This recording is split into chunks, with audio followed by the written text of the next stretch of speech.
A man writes alone. The pen tears the paper with controlled fury. Each word is a bomb, each sentence a moral earthquake. It is 1886, and Friedrich Nietzsche has just launched the most dangerous philosophical grenade in modern history. Beyond Good and Evil, it's not a book. It's a declaration of war. Against morality, against truth, against everything you believe to be sacred. And it doesn't ask for permission. It simply detonates. Grab your whiskey so we can delve deeper into the subject. Beyond Good and Evil, Nietzsche's dangerous philosophy. Before we continue, if you have the courage to question everything you've been taught about right and wrong, about good and evil, about truth and lies, subscribe to this channel, because there is no comfort zone. Nietzsche wrote, "He who fights with monsters should be careful lest he thereby become a monster. And if you gaze long enough into an abyss, the abyss will gaze back into you. So tell me, are you ready to look?" Let's start with the scandal. Nietzsche looks at Christian morality as that beautiful thing, full of love for one's neighbor, forgiveness, humility, compassion, and says, this is poison. Not metaphorically. Literally, poison distilled by 2,000 years of resentment. You were probably raised believing that being good means being humble, meek, and charitable. That the last shall be first. That blessed are the poor in spirit. Beautiful, isn't it? Well, Nietzsche calls that slave morality. Wait, take a deep breath. He's not being rude for fun. He's doing an archaeology of morality, digging deep into the roots of what we call goodness and finding something disturbing. Fear disguised as virtue. According to Nietzsche, there has been a historical inversion of values. Before Christianity, in Greco-Roman antiquity, values were different. The good was the strong, the noble, the powerful, the courageous, the healthy. The bad was the weak, the cowardly, the sick. Simple as that. An aristocratic morality of those at the top. But then something happens. The weak, those who could not win by force, invented a lethal weapon, moral guilt. They said, you, the strong, you ari ival vila, proud sinners. We, the weak, we are the truly good, humble, meek, pure. And that was it. They reversed everything. They transformed weakness into virtue and strength into sin. Christianity, according to Nietzsche, is the greatest moral coup in history. A slave rebellion in the realm of morality.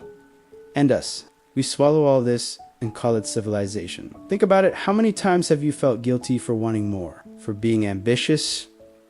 For not being humble enough? How many times have you been told that pride is a sin?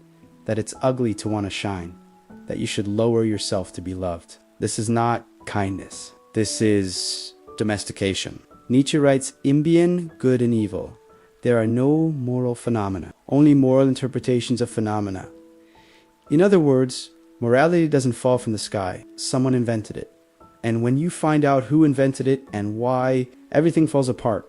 Christian morality, for Nietzsche, was born from resentment weak, could not defeat the strong on the battlefield. So they created a different battle, that of moral judgment. You are evil. I am good. And so they poisoned strength, vitality, life. Now tell me, have you ever stopped to think about who invented what you call right? Who decided that humility is a virtue and pride is a flaw? Who convinced you that ambition is ugly and conformity is noble? Nietzsche isn't saying we should be cruel. He's saying we should stop lying, stop calling weakness a virtue, stop being afraid of our own strength, because deep down, you've always known that morality they taught you.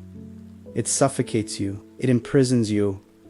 It makes you feel guilty for being alive. And that's exactly what Nietzsche wants to explode. Herd morality teaches us to follow, to not question, to obey. But what if you stopped obeying? What if you realized that good and evil are just power games disguised as ethics? Nietzsche ends this section with a deadly provocation. The falsity of a judgment does not, for us, constitute an objection against it. The question is to what extent that judgment favors life. In other words, it doesn't matter if it's true or false. What matters is, does it strengthen you or weaken you? Are you living according to your own values, or just repeating the moral catechism that was shoved down your throat since childhood? Think about it. Now that Nietzsche has exposed Christian morality as a historical fraud, he looks around and notices something even more depressing. Philosophers are weak to ...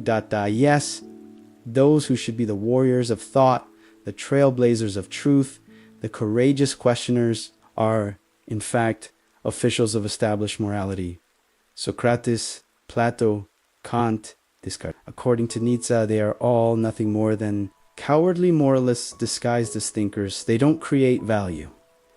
They only justify values that already exist. They don't liberate.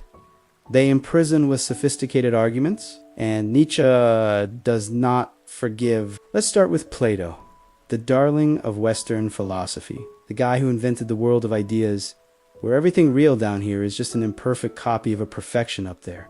Beautiful, poetic, and completely nihilistic. Nietzsche calls this Platonism, for the people Plato created a perfect imaginary world and said, real life is worthless, the body is worthless, the true is beyond, and Christianity, it took this idea and turned it into a religion. The true is in heaven. Here, there is only suffering. Hold on tight. The result, 2,000 years of contempt for earthly life. 2,000 years of people believing that living is a sin and that reward comes after death. Congratulations, Plato. You screwed humanity over.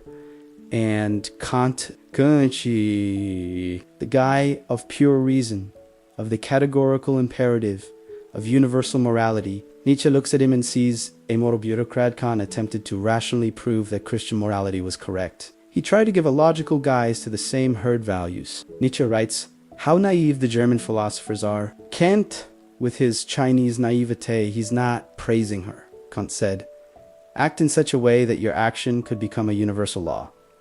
Beautiful, but completely impractical and ultimately tyrannical, because who decides what is universal? Who says their morality applies to everyone? Nietzsche sees in this an arrogance disguised as humility. The philosopher who thinks he has discovered the truth and wants to apply it to everyone, as if morality were physics, as if there were universal moral laws. There is only life, impulses, interpretations. But then, if all philosophers so far have failed, who the hell should philosophize? Nietzsche has pointed the philosophers of the future. And who are these guys? They are not university professors writing papers that nobody reads. They are not commentators on ancient texts. They are not defenders of tradition. They are value creators. Nietzsche writes, true philosophers are commanders and legislators. They say this is how it must be. They are the ones who determine the where, to, and the why of humankind. Did you read that? Commanders and legislators. The philosopher of the future does not discover truth, he invents it. He does not justify morality, he creates it. He does not obey values, he establishes them. Is it dangerous? Of course it is. Is he arrogant? Absolutely. But it is the only honest philosophy. Because all the other philosophers have always done this, created values, but pretended they were discovering eternal truths. Nietzsche simply has the courage to admit it. Now, here's the problem. Thinking freely hurts. Because when you truly think for yourself, when you question everything, when you no longer accept ready-made answers, you become alone. You lose your security. You face emptiness. Nietzsche knows this. He lived through it. He writes, he who has a why to live can endure almost any how. But what if you no longer have the why given by religion, morality, or tradition? What if you realize you are alone in a prefabricated, meaningless universe? Then you have two choices: fall apart or create your own meaning. The philosopher of the future chooses the second option. He does not weep for the death of God. He dances on the grave. But mind you, this is not an invitation to lazy relativism. Everyone has their own truth. Everything's fine. No, not everything is valid. The philosopher of the future does create values, yes, but he creates values that they affirm life, that strengthen, that uplift. Not just any thought is worthwhile. It's the thought that has courage, that has strength, that faces the abyss and doesn't blink. Can you imagine the weight of that? To be responsible for your own values, to not be able to blame God, society, parents, or anyone, to be the legislator of your own existence. Most people run away from that. They prefer to obey. They prefer to follow. They prefer to have someone telling them what to do, Nietzsche asks. And you? Are you one of those, or do you have the courage to become a philosopher of the future, even if it means solitude, misunderstanding, danger? Because the price of intellectual freedom is high, and few are willing to pay it. Nietzsche ends this section with a grim warning. Those who climb the highest mountains laugh at all tragedies, real or imagined.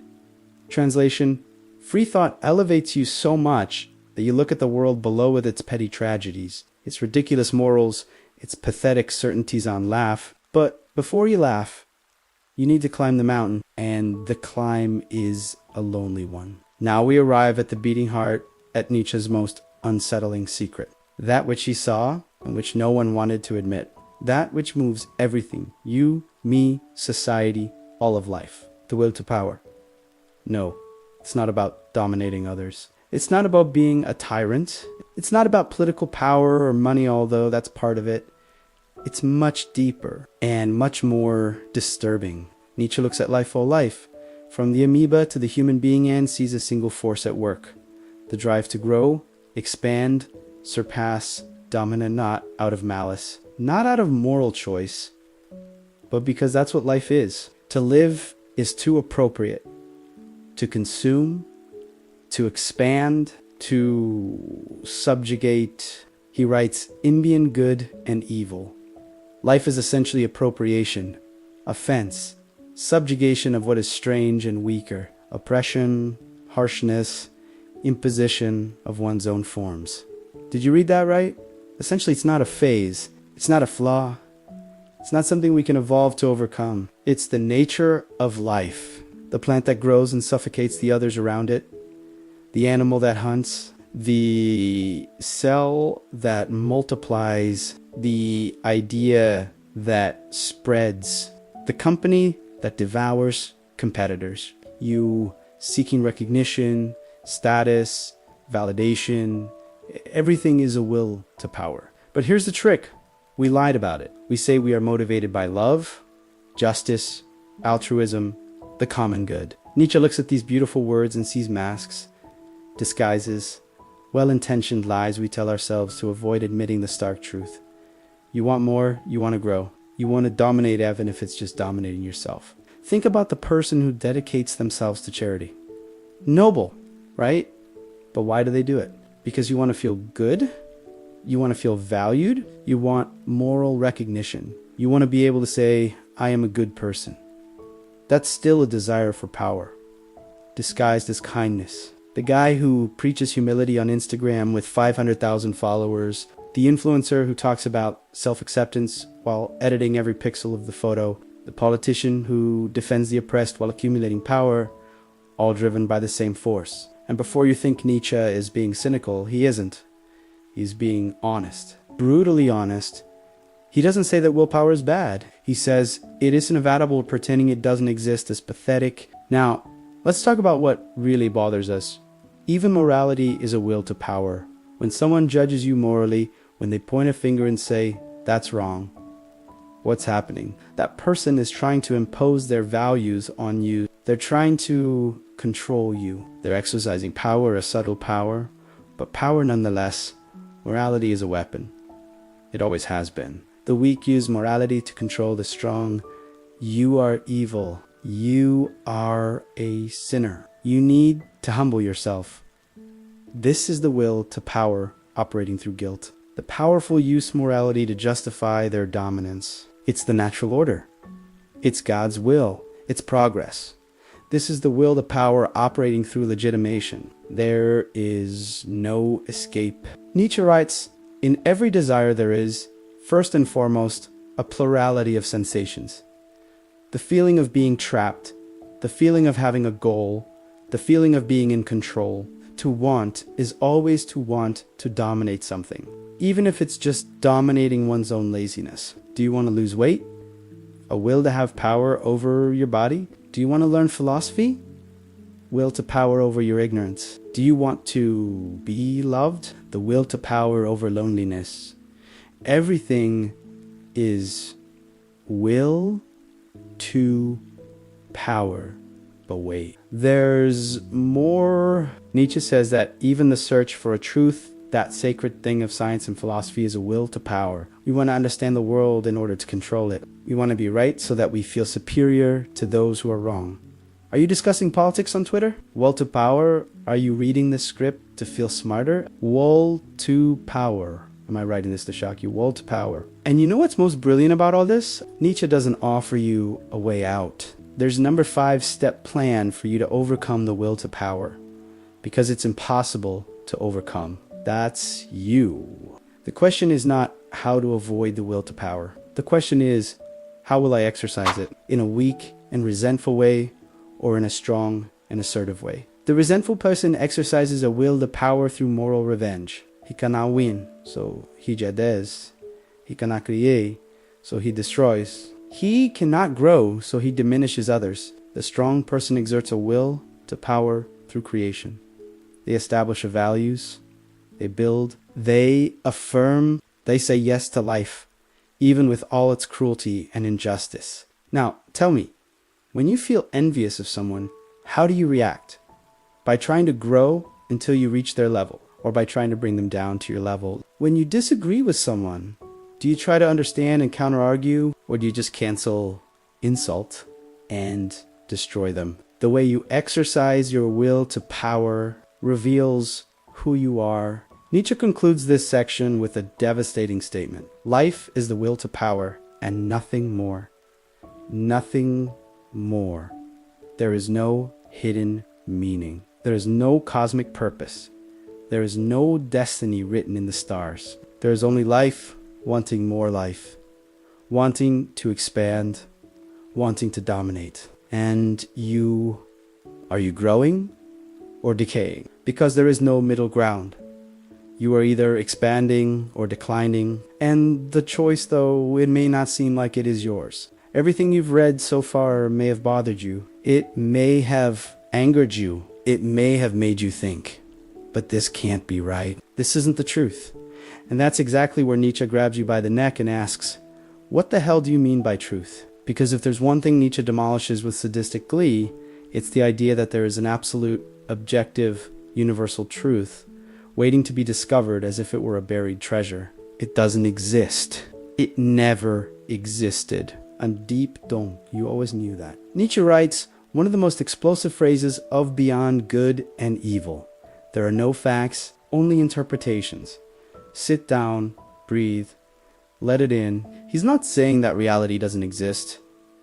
He's saying that you never access pure reality. You always access it through a filter: your language, your culture, your biology, your traumas, your desires. You don't see the world as it is. You see the world as he is. Two philosophers look at the same scene.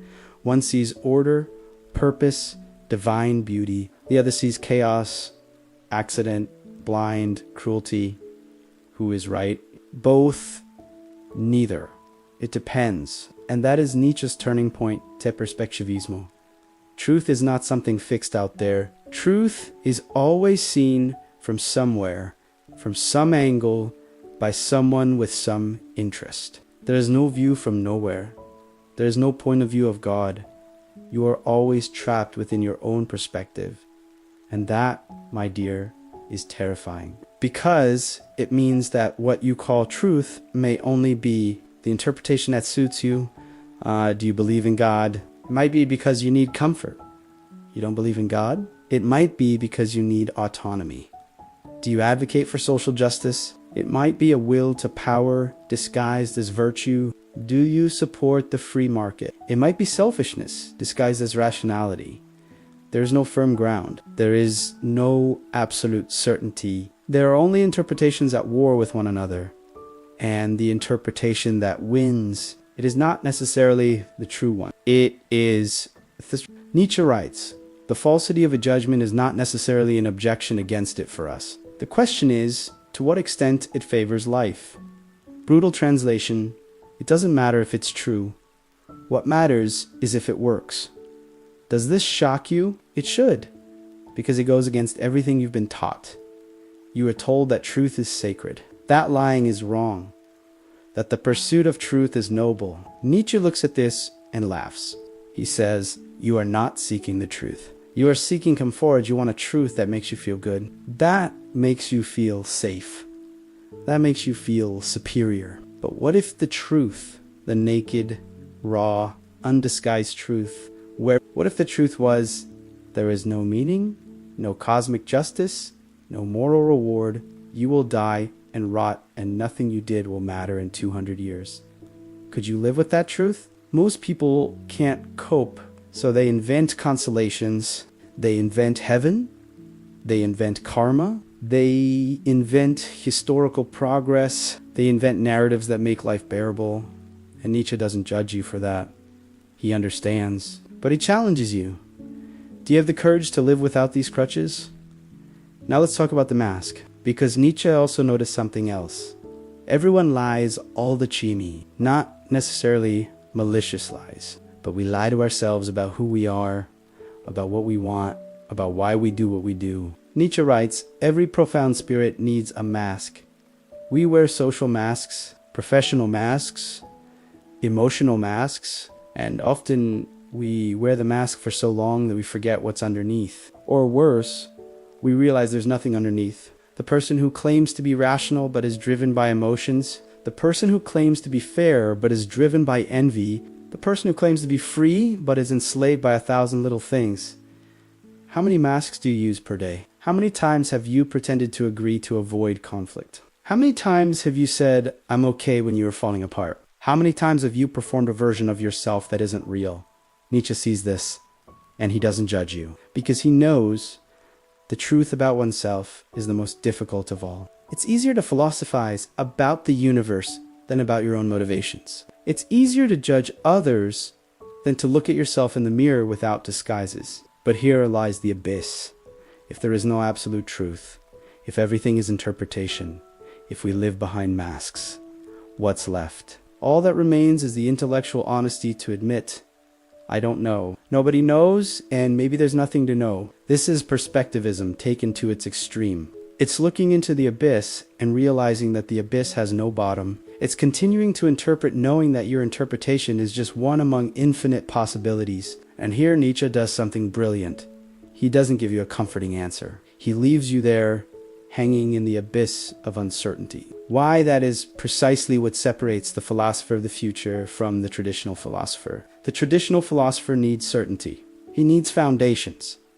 He needs truth. The philosopher of the future dances on the edge of the abyss. He creates values knowing they are creations. He affirms truths knowing they are perspectives. He lives without the safety net of absolute certainty. Nietzsche ends this section with a grim warning. And if you gaze long enough into an abyss, the abyss will gaze back into you. What does this mean?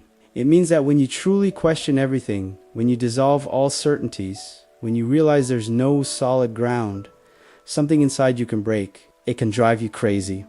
It can paralyze you. It can destroy you. Or it can set you free.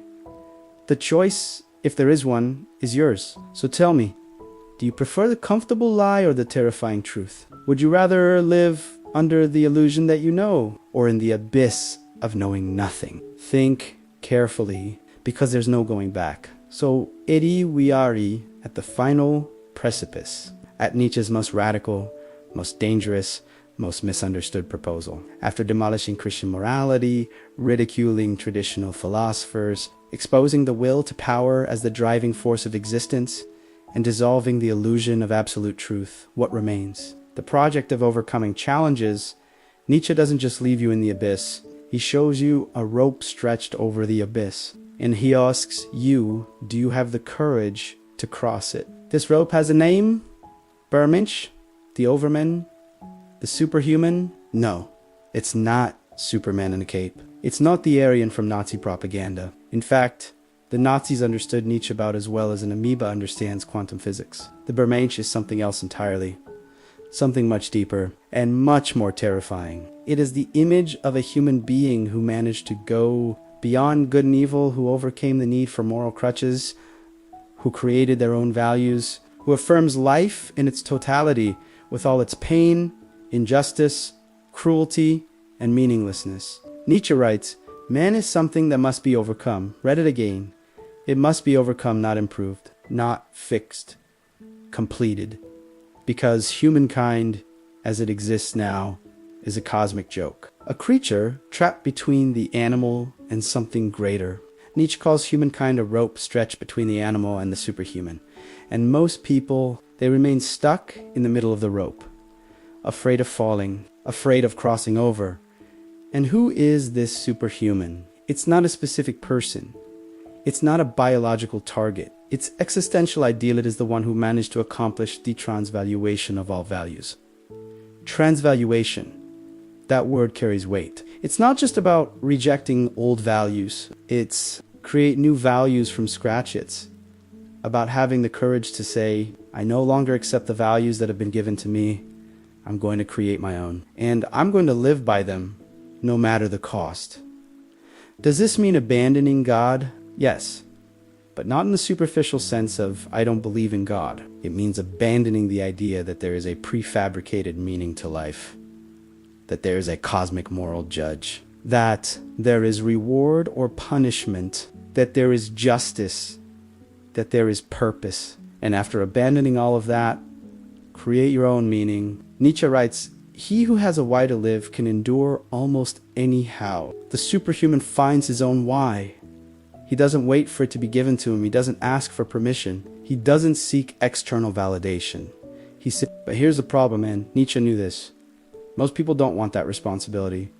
It's too heavy. It's too scary. It's too lonely. It's much easier to follow, to obey, to believe, to repeat. Nietzsche calls these people last man. The last man is the opposite of the superhuman. He's the one who gave up on growing, who only wants comfort, security, mediocre pleasure, who blinks and says, "We invented happiness." And this happiness, it's herd happiness, superficial, empty, narcotized. Does it look familiar? Endless scrolling on social media, Netflix, delivery, likes, digital validation, small pleasures that keep you numb but never fulfilled. The last man doesn't want greatness. He wants comfort. The last man doesn't want to create. He wants to consume. The last man doesn't want to live dangerously. He wants security. Nietzsche asks you, are you the last man, or are you on your way to becoming superhuman? Because we are between those two extremes. And the direction you choose defines everything. Now, let's talk about eternal return, because that is the ultimate proof. Nietzsche proposes a devastating thought experiment. What if you had to live this life exactly as it is, with all the pain, humiliation, failures, and losses infinite times, forever, no change, no improvement, no redemption, just eternal repetition? Would you curse this idea or embrace it? If you koji, then you are not affirming life. You are enduring life. If you hug, if you can say again countless times. So you have achieved what Nietzsche calls amore fati, lava feci. The superhuman loves his destiny, not because it is good, not because it is just, but because it's yours. He doesn't want to change the past. He doesn't regret it. He doesn't lament. He looks at his life with all the crap, all the pain, all the absurdity, and says, that's how it was. That's how I wanted it. That's power. Hail power, not over others, over yourself. But let's be honest, how many people can do that? Nietzsche knew there were a few. He himself doubted. He himself suffered. He himself died insane, embracing a horse, weeping. The superhuman is a nearly impossible ideal, and Nietzsche doesn't pretend it's easy. He writes, whoever fights monsters should be careful lest they become a monster. And if you gaze long enough into an abyss, the abyss will gaze back into you. The journey beyond good and evil comes at a price. Loneliness, misunderstanding, perhaps madness. But there is also a reward: total freedom. Freedom to create. Freedom to assert yourself. Freedom to live without fear of judgment because you no longer believe in judges. So, finally, tell me, are we ready? Are we ready to live in a world without God, without pre-given meaning, without moral guarantees? Are we ready to take full responsibility for our existence? Are we ready to create our own values and live by them, even if the whole world condemns us? Nietzsche doubted. He thought humanity wasn't ready yet, that we were still too trapped in old beliefs, that we still needed crutches. Looking around at the world in 2025, will it have changed? We see people desperate for certainty, for leaders to tell them what to do, for ideologies that give them a ready-made identity, for likes that validate their existence. We see the last man triumphing, comfortable, mediocre, happy with his shallow happiness. But we also see a few trying to cross the line, questioning everything, creating something new, living dangerously. And are you going to stand there in the middle of the rope, afraid of falling? Or will you cross over, knowing that on the other side there are no guarantees, no rewards, no salvation, only life, raw and naked, waiting to be affirmed? Nietzsche's tormented by good and evil, without answers, without comfort, without cheap hope, only with one final provocation echoing in the void. Did you have the courage to go further? Empty whiskey. Fill your glass. The next abyss awaits you. Subscribe to the channel,